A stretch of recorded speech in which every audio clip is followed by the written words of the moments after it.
mandeha miatsaina dia ny aty fotsiny tsy avela hitaraina nefa efa hita fa maina dia hoe tsisy saina fa ny tany nefa efa karakaina dia aleo maty ho azy rehefa zay no ilaina rehefa tsosaraina faokapaina ro fanomezana na efa tsisy tehezana hitsirona na tsy hisy irona any amin'ny fahamarinana na tsy hisy fona mba ho any amin'ny fahamasinana na tsy ahitana rirany dia mbola ho avy aminao arany tsy fahamontinany dia tsy rarahina izay vinany fa mbola hinany aminany amin'io tsy firarahina na fanahinina na tsy fanahinina fa samy manao zay tiana dia kina reo pokona bobaka fa mitobaka ny kosy tsy milamina tsy fanina dia hoe rianina sy anina dia mivahoaka no dina fanina hoe kalamina fa ho alamina nefa tsisy fiovana ambasanina fa ny kely misy lanina dia mbola pitoiny ihany koa ny tanina anjaranao aloha ny androany dia aza mitomany sady tsy ho afaka tsony mihitsy rehefa any ambanany tany mijanona eto ihany ro fahefana fa rehefa tsy voatana ny aina dia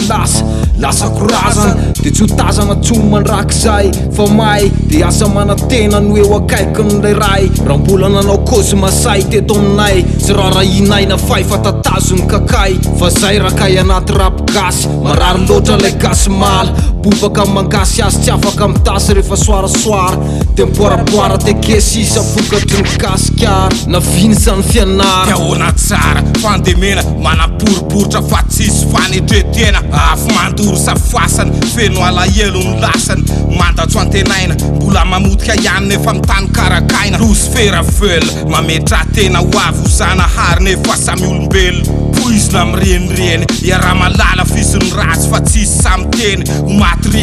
matriery tiako foanany ratsy maniry ohatrany anany manafina ole moto miaro anaty fiavanany lasa ratsy efa tsy ahitakomanantsony alahelo mba hokany mampitoboka ny fony fandemena ampifony ratsy ohatrany tena andringa nanofa sy ny mpandoro karela